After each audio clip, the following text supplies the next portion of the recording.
Making history, Salford Red Devils are through to their first ever Super League Grand Final. We're live at Old Trafford with all the latest. World War II veterans in the Northwest are getting a new social space to combat stress. The conversion of a listed airport terminal building in Eccles takes off. And for Become Onesie, House of Klarna merged with 3 major women's fashion brands to host a pop-up fashion event. We'll have more on that story fashionably later on.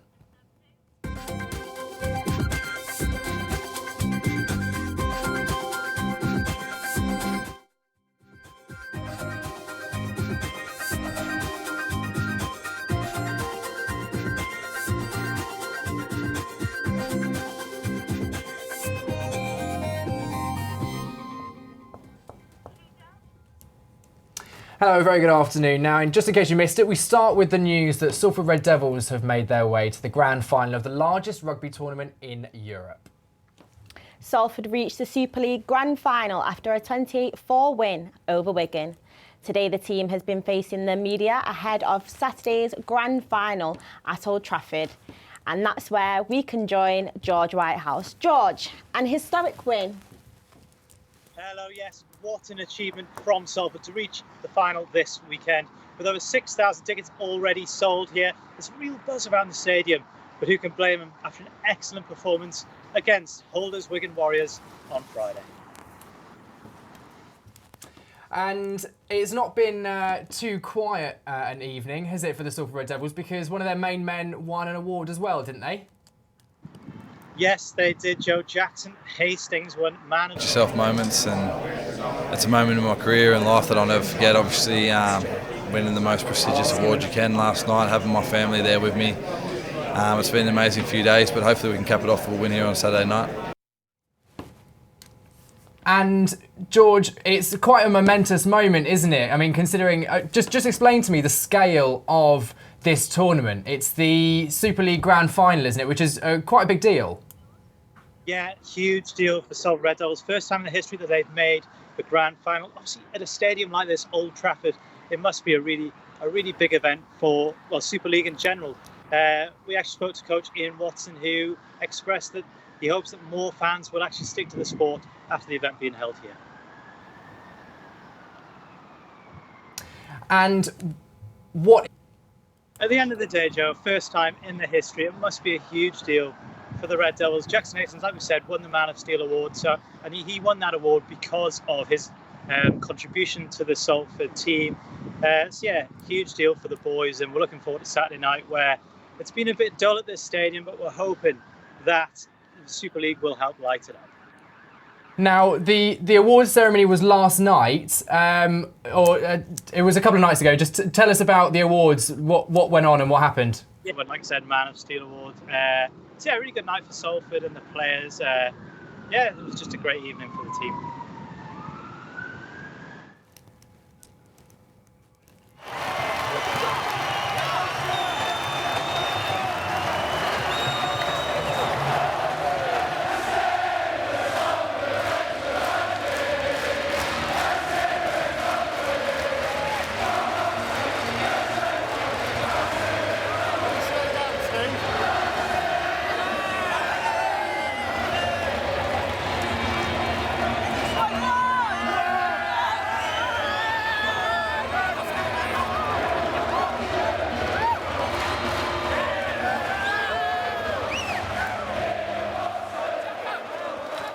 George Whitehouse reporting down at Old Trafford. Thank you very much for your time. Cheers, boys. Now, a veteran charity project in Eccles is planning on restoring a listed World War II terminal building at the UK's first purpose-built municipal airport. The city airport in Barton upon Irwell is becoming home to the Veterans Garage, a classic car club, bar, lounge and diner. The community project also aims to raise money and awareness and create a space for victims to combat stress around the North West. Our reporter Owen Widdowson has more. Since 2016, the Veterans Garage has been up and running from the UK's first airport right here in Salford. The idea of the project is to assist ex-service men and women with post-war life by providing them with a place to relax and socialise. I spoke to Dan Redshaw about the origins of the organisation and its impact on the community. My younger brother, who we started it for, he lost his friend in Afghanistan, but he wasn't physically injured, but he was mentally injured, so he's been up and down since. The idea is to make some... The international singer has recorded over 22,000 songs in nearly 20 different languages, and the song Brimful of Asher by British rock band Corner Shop, dedicated to her in 1997. The 86-year-old was presented with the award this morning at the Greater Manchester Indian Partnership meeting in Mumbai. Now, plans have been approved for the development of over 200 homes to be built on Walkden St George's playfields, despite huge community backlash. The plans were officially denied due to local in their second appeal yesterday. MP for Worsley and Eccles South Barbara Keeley stated today that I am deeply concerned by the decision to approve this development on Hilton Lane. Many constituents have contacted me expressing their deep concerns about the consequences of this new housing development. There is already severe traffic congestion in this area with residents stuck in traffic for an hour. Salford City Council kicked off their campaign today to fight the exploitation of children. The campaign's powerful imagery aims to highlight how children can be misjudged or stereotyped due to their behaviour, who they socialise with or the clothes that they wear. The online movement uses real stories from victims of sexual exploitation to drug use.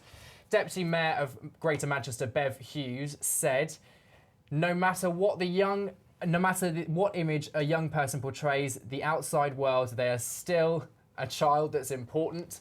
the message behind this week of action to face liquidation this year. It was announced this morning that the popular food chain that has a restaurant based in Media City had hired financial advisors due to the company's £655 million debt, which works out at 1.6 million for each food chain, 450 branches nationwide. This week, Salford's fashion-based designs such as Public Desire, Misguided and In the Style will merge with House of Killarney to host a pop-up fashion event on 35 King Street, Manchester from the 4th to the 13th of October, bringing together celebrity guests and some of the biggest names in retail.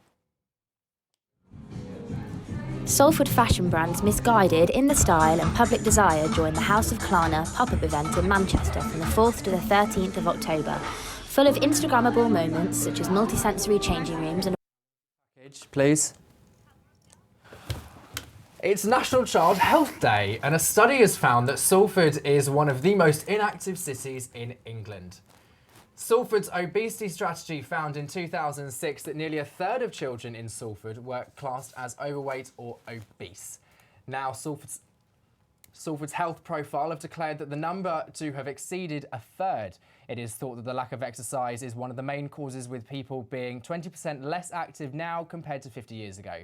Now, if current trends continue, it's expected that people will be at least 35% less active by 2030. That's it from us at Salford Now until 1 o'clock tomorrow. Follow us on socials and look for more news on salfordnow.co.uk. Goodbye. Goodbye.